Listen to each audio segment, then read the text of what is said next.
What has Fenn done more than once, if you read him, read his interviews and stuff? He makes it very clear that he spent a lot of time thinking about this. Why does he do that?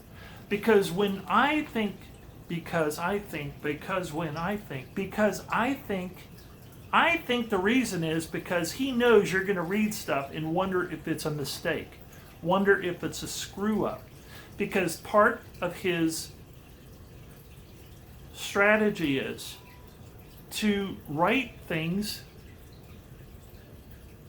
that stand out. Okay? Hey, Belle, how are you, honey? Oh, you little stinky. You gonna say hello to everybody? Belle never likes being up. Oh, come up and say hello to the people. You're such a good girl. Belle thinks I'm on. She's like, man. Belle thinks I'm onto a.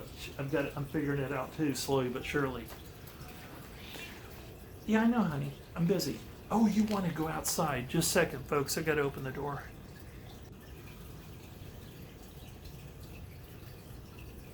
Okay, sorry about that. I had to go do something. All right.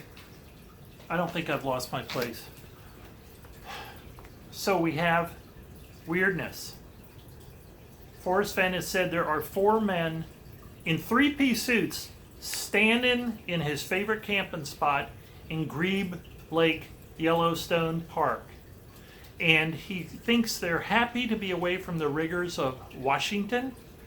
And although he says at one point that 4 men, they're all wearing patent leather shoes, he then turns around and literally says one of the finely suited men was wearing white sneakers. He must have been the leader. What could that possibly mean? Did any of you think it was weird when we're going to take Concy Wood out to Grebe Lake? Hey, Tober, how are you doing, buddy? You want to say hi to the people? Please, God, don't knock over the camera. Please. Oh, please, God, don't. Here, I'll show the people you. Here, come here. Oh, here's Tober. Oh, they're all making an appearance today. They haven't been on camera for quite a while. He said, get me the hell out of here. Don't knock over the camera, please, Tober. Oh, how do I keep my place? Oh, they want a piece of spit. Anybody see that fly by? That was great. Okay. Weirdness. It's what you got to look out for, folks. Weirdness. It's a weird story to me. Forrest Fenn is out at Grebe Lake with Concy Wood, his coach. A big black limousine has somehow gotten approval to drive in, although Forrest Fenn couldn't get in there with a medical waiver and drive a car in. And not only that, they're driving a big old black limousine with tinted windows. This would have been in the middle to late 1940s. And then, on top of that, you've got 4 men in 3-piece suits with on top of that, you got 4 men standing around this tent that they've already set up out there in Forrest Fenn's favorite camping spot. And they're all wearing 3-piece suits, and they're wearing patent leather shoes. Oh, wait a minute, let's correct that.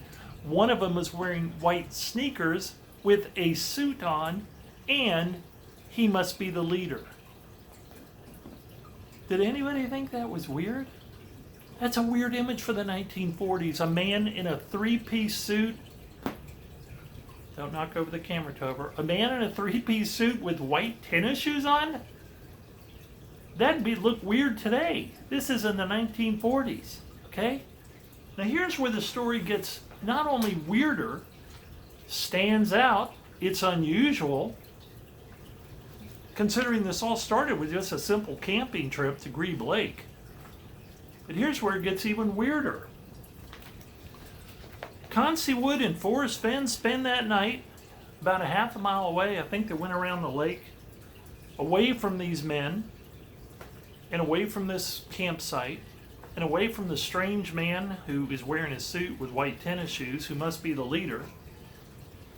And, yes, Tober. And they have a wonderful time, according to Forrest Fenn. They have a wonderful time, Concy and him, thinking about high school and the hijinks and things that happened on the team and what a great coach he was and who knows what else. Talking about Temple, Texas, I guess, where Forrest Fenn grew up. In this story, they are at Grebe Lake, where they used to go fish for graylings and Arctic trout. Grebe Lake is about 150 acres in size and full of Arctic grayling and 16-inch rainbows. His father and he would fish it every summer in West Yellowstone. He even tells you how to get there, if you think it has something to do with the trailer. Okay. So what happens the next day after they have this wonderful camping trip outside? Well, they go back out on their bicycle and they have to go past this campground or this campsite where these men are. And listen to this. It's enough to send a little shiver down your spine when you're thinking about Forrest Fenn. Earlier he had said, we had expected to be the only humans at the lake, but because our desired camping spot was taken, Consti and I moved around the lake another half-mile and unpacked near the water. We didn't want to camp in a crowd, etc. The moon was full, meaning that you could move around probably easily. It could also be seen easily. But what has that got to do with what I'm trying to say? They go walking by this camp spot. The big black limousine was still resting in all of its singular beauty in the freckled shade of a few pine trees and with 2 flat tires. Weirdness! Weirdness! I'm telling you folks, that is going to be the key to figuring this thing out for all of us, whoever finds it.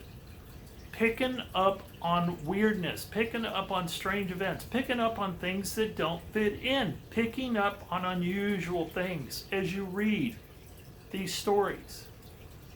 The blaze is going to stand out. It's going to be unusual in its circumstance. It's going to be something topographical or something about the terrain or something wherever you are and you think you're near it. It's going to just be something that stands out. Nothing more or less. Not a big sign that I have thought and other people have thought, like, there's probably going to be a sign there and you go read it and you're going to know you're there. No, it's probably the last thing it's going to be is a sign. Okay, let's get back to this. It's going to be something strange. It's going to be something that looks unusual in the context of where you are. Okay?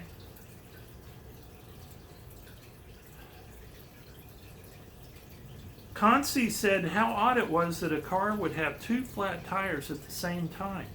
The VIPs appeared unwell as they stared at us, and I guessed that I was piling up demerits with aplomb, says Fenn.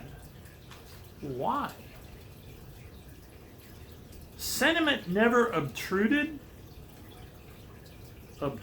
I'd have to look that word up. Sentiment never obtruded, and to have even spoken would have diminished the magnitude of the feat, Forrest says, as they're walking by it, pushing a bicycle. And see these men staring at them, appearing unwell as they look at them, while Fenn is piling up demerits from their looking at him. He then says, sentiment never obtruded. Speaking about it would have diminished the magnitude of the feat. As I sit here now 66 years later, I still enjoy remembering that final fishing trip with my old friend. Could it be any more obvious that Forrest Fenn during the night flattened 2 tires on this car? And here are these men now out at Grebe Lake, Yellowstone, 3 miles away from the gate. And I'm assuming, since 2 tires means they probably only had 1 replacement tire, they're probably SOL. They're probably SOL. They're going to have to walk out like Forrest walked in. Forrest Fenn is not playing, folks. He never has been. I've said that from the beginning, and I admire the guy's courage.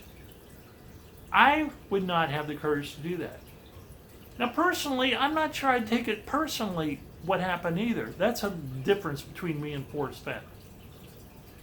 I mean, these men did not purposefully go after Forrest Fenn. Somehow, these people were important enough to get away from the rigors of Washington. How does Fenn know that? We don't know yet. I have a theory how we would know that.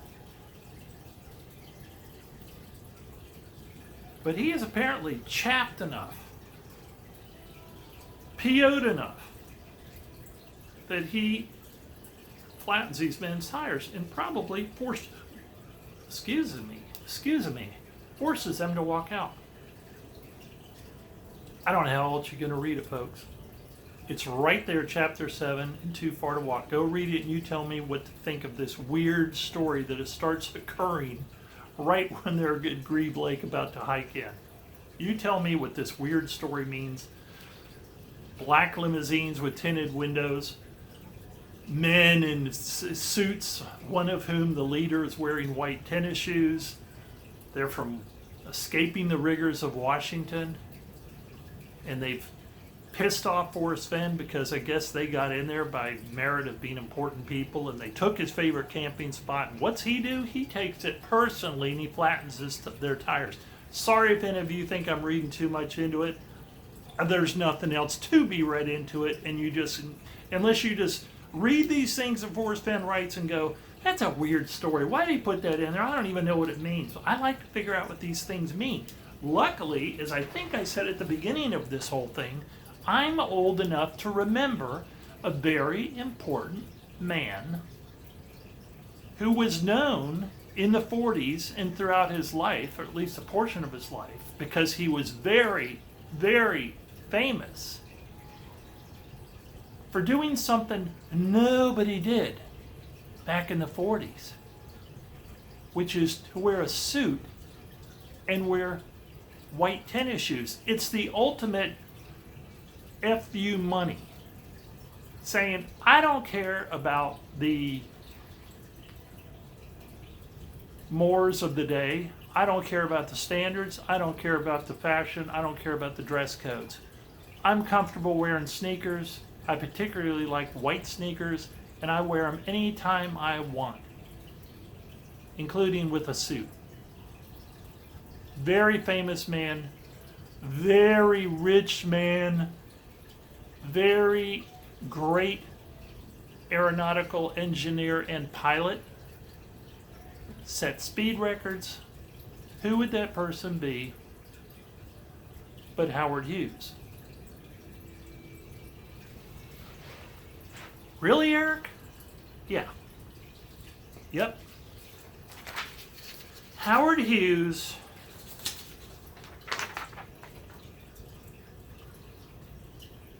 wore tennis shoes. Howard Hughes was an unusual person. Very unusual person. Get away, get away, get away now. Oh, sorry, I'm getting notifications. I don't know if those are going to show up or not. All right, I'm going to read something. Does anyone have an idea exactly what... Oh, by the way, Howard Hughes was born in 1905 and died in 1976. So therefore, Howard Hughes was 25 when Forrest Fenn was born in 1930. Howard Hughes was born in 1905. So therefore, from the time he was born, Howard Hughes grew up in a world where Howard Hughes was part of the landscape. He was extremely well known. He was famous. He was really famous. A lot of you know who Howard Hughes is. But for the really young ones among you, maybe you saw The Aviator with Leonardo DiCaprio. Leonardo DiCaprio, I'll put up a picture of him. 6 times Ked's shoes had a starring role on the big screen. There is a picture I'll put up of Leonardo DiCaprio wearing dress pants or slacks with the infamous tennis shoes. This was something that Howard Hughes was known for. It was like if you saw a rock star that Elton John with the big funny glasses all the time for to go back a little ways, or whatever. You know what I'm trying to say? It was like what's the word for those things? It was like it was his thing. He liked to wear tennis shoes, white tennis shoes specifically. It can't be a coincidence, folks. Please, if you're sitting there going, oh, so that can't have anything to do with the story that Ben read. wrote. Well, then what the hell is the story about? What the hell is the story about? And I still haven't discussed Washington, have I? Okay, let's get into that. I got stuff about the tennis shoes up, so I'm going to make my case because it stands out. This is the Deseret News, 1999. Someone was talking about meeting Jane Greer. Jane Greer was a famous movie star, a little before my time, but maybe still in some of the older movies that I was watching when I was a little kid, but as a rule, a little before my time. But, I basically was in college when Howard Hughes died, so gives you a time frame for me.